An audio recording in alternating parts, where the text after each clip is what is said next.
Okay. Welcome back. Thank you very much for joining me. My name is Swardik Mayanja, and this is the Mayanja Accredited News Network.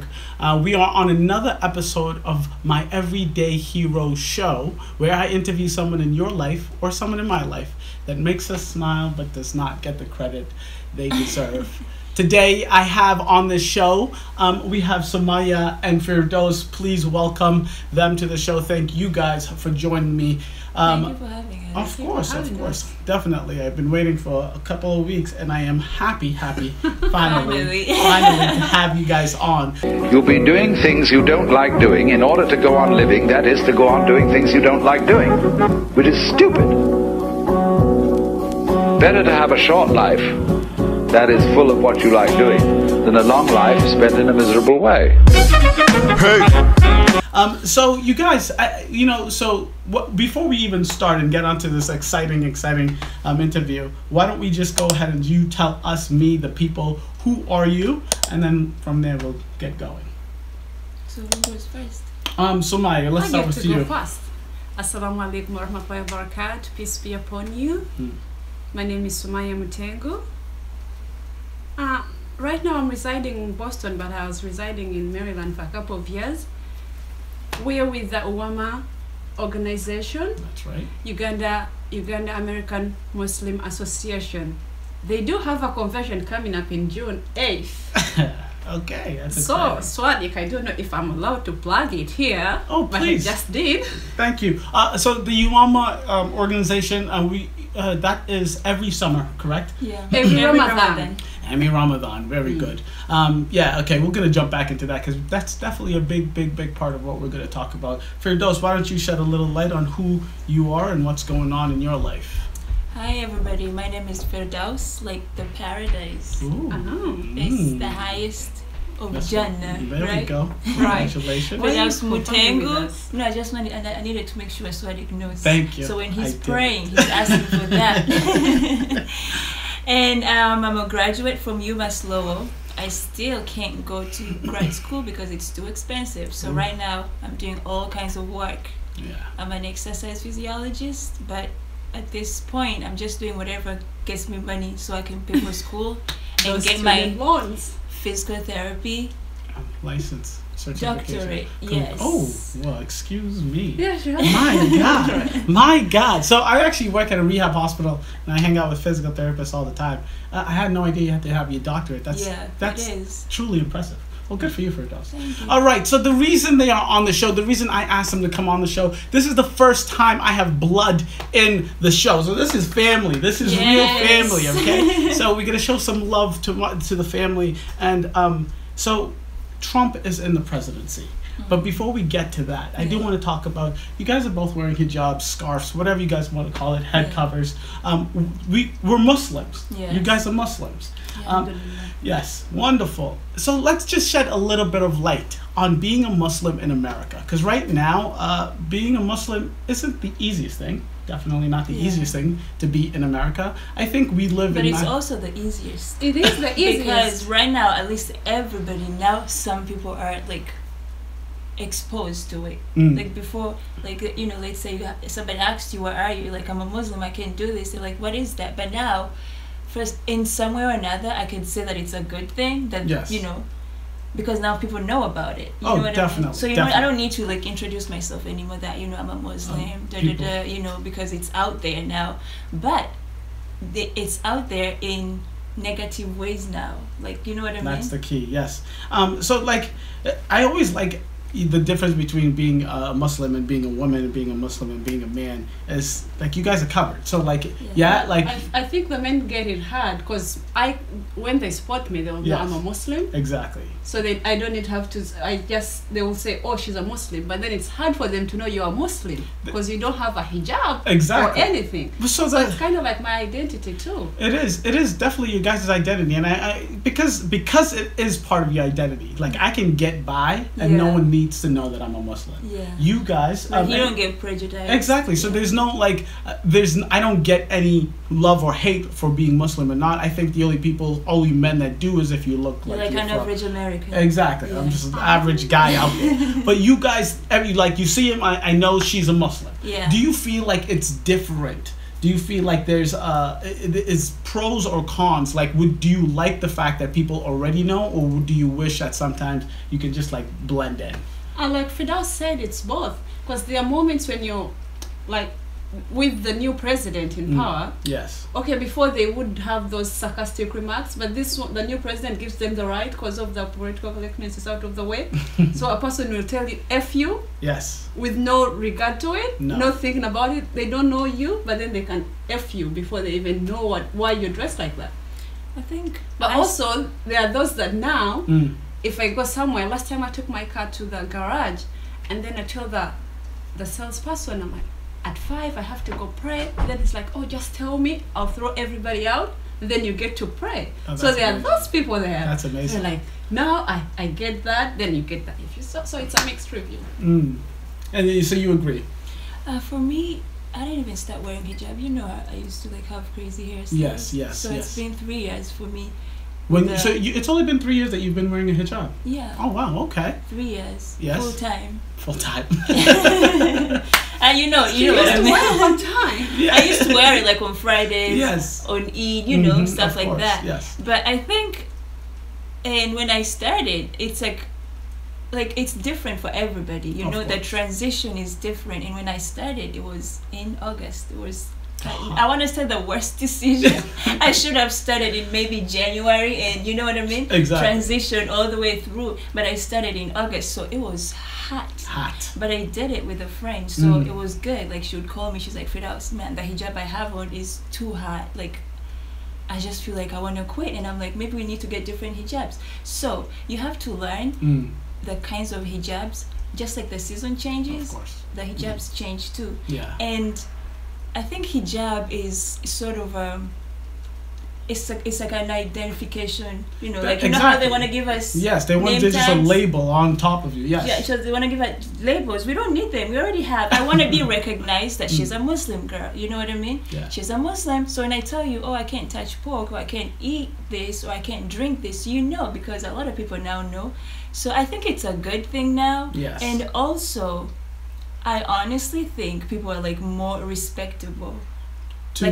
Like if you have a hijab and you like go to a group of people, let's say they're using profanities or stuff like that. Oh yeah, I swear to God, they always change. Like they'll either stop talking, or they'll like just start mumbling or stop using it. Yeah. You know what I mean? Yeah, because like the thing is, like, there's a lot of Muslim women in America that don't wear the hijab, right? Yeah. But there's also like, so I don't want to make this comparison because I don't think it's the same thing. Yeah. But like, it's the same thing. Like, if I'm having a conversation with the guys and we're talking about the game or whatever, and a nun walks in, of course I'm gonna be okay. Let's relax, right? Yeah. It's not the same. Well, I'm not saying you guys are nuns, but I am saying it's kind of. You get the same effect. Like, you feel like, all right, so they're you know. They know they care for their religion, and they want to have good behavior. So it is kind of nice. Depends on who you are. It is kind of nice. Okay, so I don't want to say more than being a Muslim, but on top of being a Muslim, because you said in the beginning, Ugandan American Muslim, right? Ugandan, right? So we're Ugandan. Yeah. So immigrants. So you're immigrants. You guys are here. So tell me a little bit. Let's go back. We can start with you, Sumayya. So you were born in Uganda. Tell me how you came here, how old you were when you came here, and how that switch was. From being a Ugandan to American? No. From living in Uganda to living in America. Yeah. I wouldn't say it was much different, because I started wearing hijab when I was 13. So, but though the style changed. I started off with a half kind of hijab. Yeah, but when I came to America, that's when I changed to a full scarf hijab. Yeah. Full head hijab. Okay. Yeah. No. So that's good. I'm happy you're telling us, but I want to know, not even just being Muslim, wearing a hijab. I'm talking about just like your life. Yeah. When you moved over, like, how did your life change? Why did you move over? That kind of stuff. I moved over to join my mom, as you know. So, because family was here, so I moved and came in with family. But the only difference I found was in Uganda, since we Ugandans live in extended families. Yes. When we moved here, it's more nucleus. But then I got lucky that we had family already here, so it didn't feel that different. Oh, okay. Yeah. So it was kind of more I just had an upgrade from Uganda to, I would say it was just an upgrade. It was just an upgrade. So a lot of the stuff is the same. Yes. It's not totally insanely different. Yeah. Did you have the same experience? No, I didn't. Wait, did you guys come at the same time? No, she No. came in. I came in September. I came first and she Yeah, came like a couple of months later. Oh, okay. But Yours was mine was different. Like when I came, I was in high school, you know, I was Oh, about to of go to course. prom and stuff. I went to the same school for 6 years. So the change, I came here, I had no friends. Oh my God. Wait, can I ask what year, when you came here, what year were you? 2006. No, I what was year? like a junior. Okay, junior. My Yeah. God, that's okay. I was a junior in Uganda. So when I came here, they Yeah. put me back to, because I came in May. Yeah. So I missed the whole, like the school was ending in May. So Oh my God. yeah, so I kind of stayed back 1 year. So I came and I was a junior and I had no clue what, I mean, I knew what they were talking about, but Yeah. the systems are Of completely course. different. My God. Yeah. You know, like in school, I've never had to talk back at my teacher and not get spanked in Uganda. And when I came here, Woburn High, Uh-huh. I was like, I was so amazed. Like, you call your teacher by their first name, you know, and it's cool. Of course. And I'm like, oh my gosh, I wish these kids know. They have it easy here, right? And they have it so easy. I think I was always smart, but I didn't know I was smart until I came here. Oh, good for Like, you. I'm not bragging. Yeah, huh? But honestly, She's not bragging. I swear to God, I'm not. But to be. She's but, just getting her doctorate in a couple of weeks. No, you're not bragging. No, I'm just like, seriously. In Uganda, you go to school, there's like 200 kids, right? Yeah. 200 kids only? No, more than that. I mean, like, In your and class? then they stream you. Like, they do smartest. Oh my God. So they do the smartest Yeah. class, the second, you know, and I was always in the middle because I realized, I learned so early on that if you're always in the middle, you don't get too much expectation. So Dang. your parents don't put too much pressure. I was always in the brightest. So I didn't even put it. I didn't put effort. I didn't put effort. You know. Okay. If I got a C, it's like, oh, she did all right. Okay. And if I got a B, I was like, oh wow, it's Ooh. amazing. You know, I I was like, that is a good thing. But if I get A's and I go down, That's a big problem. Oh, That would that's be the a- difference between her and me. Mm-hmm. So me, if I got a B, I was like, oh no, she didn't. Something is wrong. I remember this one time in Uganda, I came, they used to rank us number 1, 2, 3. Yes. Then this is a class out of 60. Uh-huh. So I came in number 4. And then my dad is like, if you had paid more attention, you would have been number 1. and I was probably maybe the second last, and everybody was not second. I mean, I'm not like second last, but in the middle. Yeah. And they're just like, oh yeah, that's Firdaus. We know. That's Firdaus. Good for her. Good. Keep Yes, going. Keep going. Yeah, Wow. so when I came here in high school, I got one of my friends, she was from Uganda, Mhm. and it so happened she was from the same school, but she was a class below me. But when I came here, we were in the same class, Oh. and we became best friends. You know her, Jojo. Oh, yes, of course. Yeah. Yeah. So Go, Jojo. You're she- next, Jojo. You're next. Yes. So she made it so much better for Oh, me. good for you. And I went to school with Axam, my Mhm. brother, Yeah. and then some other Ugandan kid. We had a great time. Like, they made it so easy, and Good. it would have been the hardest thing. Yeah. Oh, you guys spoke English when you came. Yeah. Yeah. So Oh, that's but good. that's the funniest. That's the funniest, and I think the more funniest and dumbest question that people always ask us. Yeah. It's not I- dumb, because No, when someone speaks a language, I wouldn't assume that they have just learned it because they're from another country. Yeah. No, it's because I had the same experience. I don't even speak I don't even speak Luganda, right? But when we moved to Newton from the private school we went to before we went to public school here, they put us in ESL. You guys know ESL, Yeah. right? So my mom went crazy. She said, "What? Why is he in ESL as a second language? He only knows one language." But yeah, so that's just something. I noticed. refused ESL classes in college. Oh wow. I told my professor, look here, English is my first language. It's Just because not. I'm from Uganda, that doesn't make it. Because English is the national language of Uganda, which makes it my first language. So I have to know it. You have to go to school. You Yeah. have to go to school to learn English. So for them, I don't think they do it intentionally. Of They're gonna course not. place you in ESL as an offense. Yeah. They do it because it's a system. And if you pass the system, then they move you on. I never did ESL. Mm. I did what is it? I did an assessment test, and I And then they didn't. let you Yeah, pass through. I didn't need it, Yeah. and. So Okay. I don't think it's an offensive thing. It's more like a system. You know, Of like course. they have to make sure. I'm not saying in school, it's the question when somebody recently when my mom was in hospital, me and Felicia go to this hospital, we find this lady. She's like, oh, you have very nice English. Where did you learn English from? After she had asked us where we're from. Yeah. And then I'm like, so my sister Felicia, she's 9. She's like, I taught her. I'm like, yeah, she taught me English because this woman is asking where I learned my English from, Yes. and she has the audacity to believe the 9-year-old that she That's taught me she taught English. you. But it happens. You've seen that happen. That's a lot of crazy. kids Of can course. teach. Yeah. Yeah. Oh, okay. So let's jump into being Muslim in America under the man we call President Yeah. Donald J. Trump. So, you But guys. a lot of people didn't vote for him, so. Yeah, like that's the thing. A lot of people didn't vote for him. He didn't get the popular vote. He got the electoral vote. He is our president. We have to live Do with you him know for the up to next 4 now? years. I don't know how that works. The electoral vote. college. Oh, there's very few people in the planet that knows how that works. I don't know how The that electoral works. college? Yeah, it's craziness. No, isn't it don't they want each state some? They do, but I still don't They- know how that works. The thing that really confuses me is that like I thought it was just supposed to be based on the numbers. So if there's like Yeah, 80% of the of people Democrat- vote, yeah. then you have to 80% of the electoral. But I That's guess what it I doesn't. thought. They don't have to. I'm like, so then what's the point? So why? Exactly. So Why? that means voting is useless. Well, we don't want to say that. Please go out and vote. Please vote.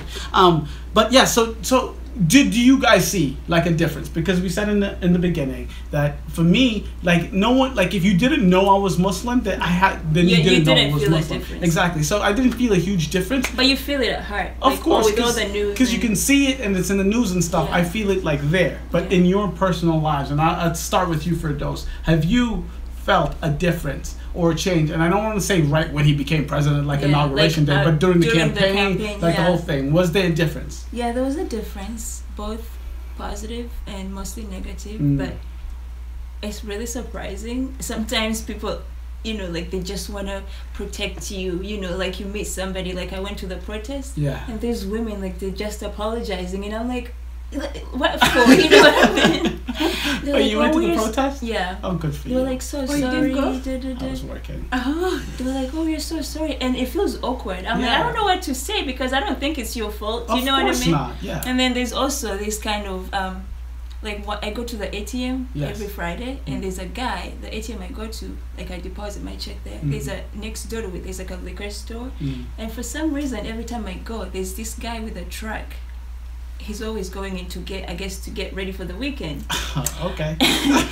And Getting ready for the weekend. after, I don't know when he got the bumper stickers, but his car was filled up With Trump. with Trump. Uh-oh. Everywhere, lock her up, like Oh everything. my goodness. Yeah.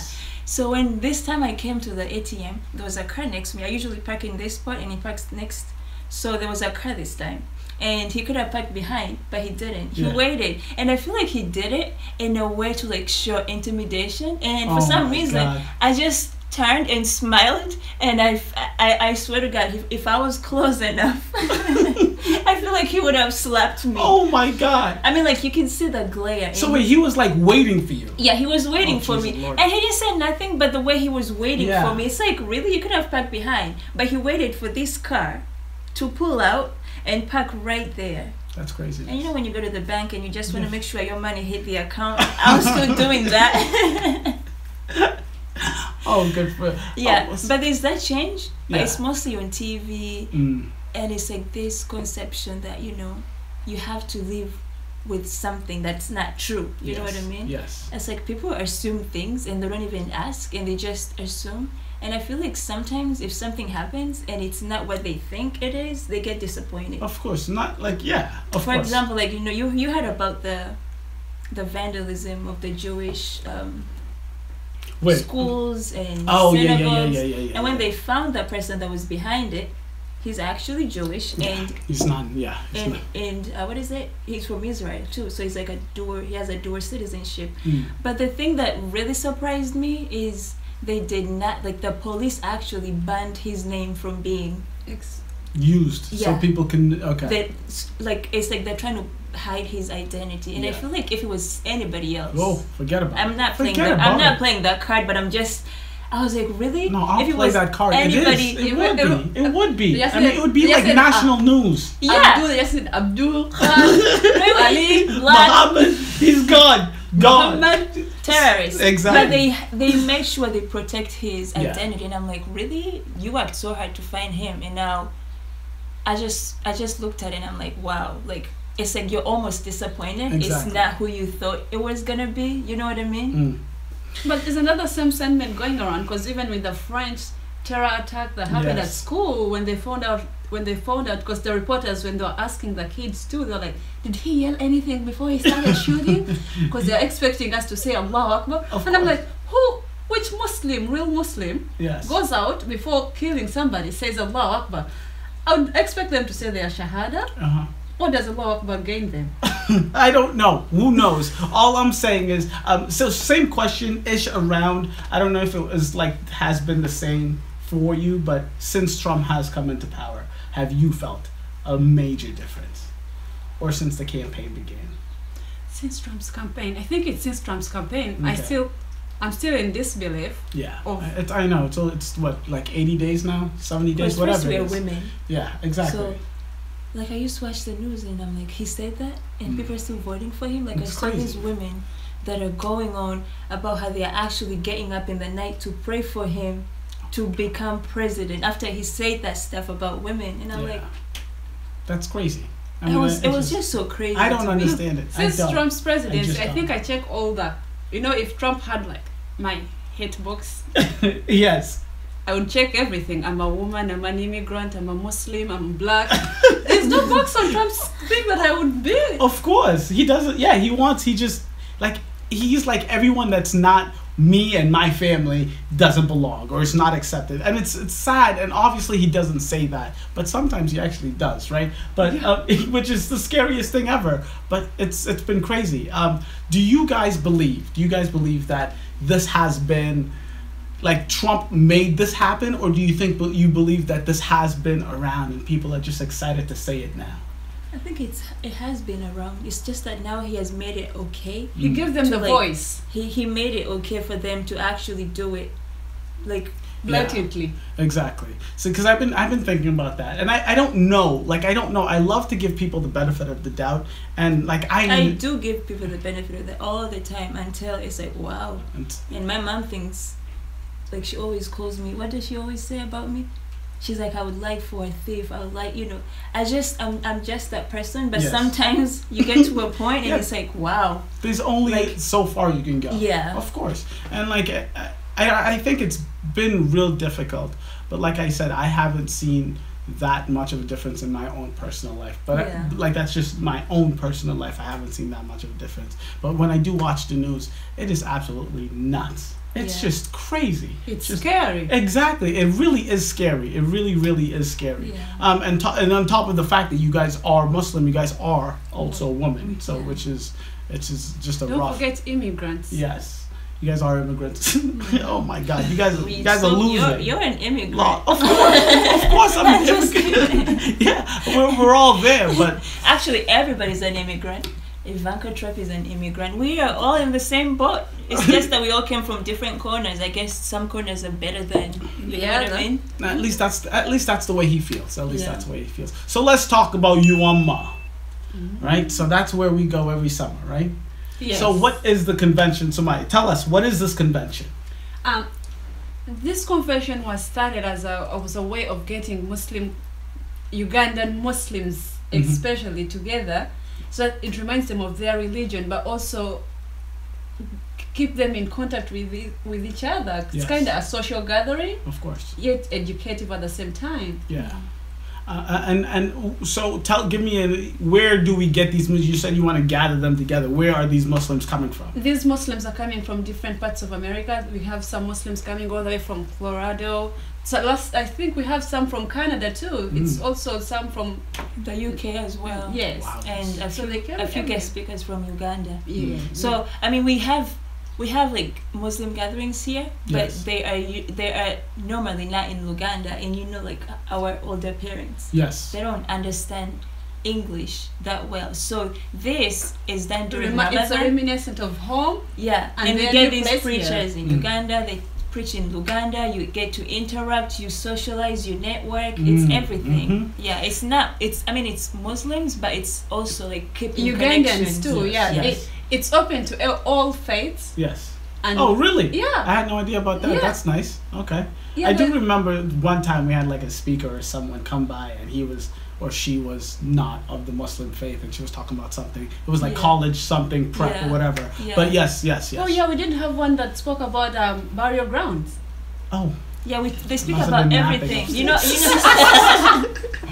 Because they speak about anything. Yeah, like, they do. They do. Yeah, but this year the theme is why we're here. Exactly. Yeah. So the thing I'd have to say. Sorry, I still want you to come so you can do this when we're there. What, this? Yeah. Oh, Yeah, no. you have to come. It'll be nice so you can interview our Where is it? interview chefs. them. Where is it? It's going to be in Baltimore. Oh, that's Downtown okay. Baltimore. Okay, that's close enough. John Hopkins. Wow. Yeah, Oh, you're all. okay. So make sure you come. You heard it. You're it's all out there. invited. June All of 8th, us. the weekend of June 8th to That's- 11th. Oh, good. Yeah. Oh, that's actually pretty soon. Yeah. My God. My Yes. God. We Okay. need to ask for So time. that means I know. So that means we're gonna start fasting even sooner. Yeah, That's- May that's the 27th. problem. I think that's the first weekend of Ramadan. My God. All right. Okay. So we've come all this way. Now we know what the Ugandan American Muslim Association is doing. We know how you guys are feeling about the situation you guys are in America as Muslim women being under the Trump presidency. Trump administration. It's just that there's just a lot to go by. I call this the Everyday Hero interview series, and I think you guys are heroes in the sense of you guys are like examples for youngins to follow, right? So I want to ask you, let's start with you, Firdaus. If you want to give advice to a young Muslim American female, right, on how to get through the world and not end up yelling and fighting and arguing for their rights every second, every day, what kind of advice, how do you tell them to carry themselves through their day to day? Well, I don't have the perfect answer, but I just, like, for my case, like, when I decide to do something, I do it for Allah, and then I do it for me, and I have to make sure I'm doing the right thing. So you have to do what is right. So even when it goes wrong, you know you tried your best, and also you have to know you gave it 100%, and just like be open-minded. You know what I mean? Yes. Like a lot of times, I feel like maybe we have become victims. Like we have become paranoid. Yeah. You know, sometimes, like, you know, when you have your hijab on and somebody looks at you a certain way, in your head you think, oh my gosh, maybe he thinks this. And I think and sometimes you talk to somebody and they're like the complete opposite. Oh. So I think we have become victims, and that has made us become paranoid. Of I don't know if course. that makes sense. No, definitely, it makes a lot of sense. It definitely makes a lot of So sense. I just feel like if we can stop with the paranoia and leave until something happens. I don't want to say until something happens because that sounds reckless. But you know what I mean? Like, Okay, yes. We know that contest. Yeah. like some people wouldn't want to wear the hijab. I mean, you can't force somebody to wear hijab. They Yes. have to want to do it. I mean, that's the thing that people do not Misconception. understand. You can't force somebody to wear hijab. I can force you to wear hijab, No. but if you wear it and you're doing everything that is opposite of what the hijab represents, Yes. then it's like, What's why the are you point? doing What's it? the point? Yeah. So I think young women should just, do what they actually love to do. You know what I mean? Like if you love school, go to school. Make sure you do not give them excuses. Get your education. Do all the extra things that will put you, like, a level higher, so you can get that. I mean, I'm still working hard. I'm not telling you that I have all these things set up, but I just learned that if you have everything that you need, Yes. at the end of the day, if you're the most qualified person, they're gonna have no choice Of but course. to take you. You know what I mean? Yeah. So just for school, go to school, get your education, do things that will set you apart, and I think we need to get more involved, especially like fitness. Fitness? I did exercise physiology, but a lot of people don't believe it because I don't look like it. Oh, yeah. Oh, well, because I did see those new Nike hijabs. You see those? Those are Yeah, nice. Those are hype. Hype? They too much? They no I'm good? just kidding. They're good. I'm sorry about the fashionista. But yeah, I saw them. They look pretty cool. Yeah. But I don't know how I feel about the swoosh. Because it's What's just like there's just a big Nike swoosh on the head. It's like Oh. big. But yeah. Oh, so Sumayya, same situation. The young ladies young women who are Muslim who want to get through in America today? What advice do you have for them? My advice, like Firdaus said, it all goes back to Allah. You start with your knowledge of Islam. I would say if you know Islam, you know yourself. Then with that you have confidence. Confidence comes from knowing that you're right. Because if I know my rights, I know my rights as a Muslim, I know my worth as a Muslim, and I know my rights as an American.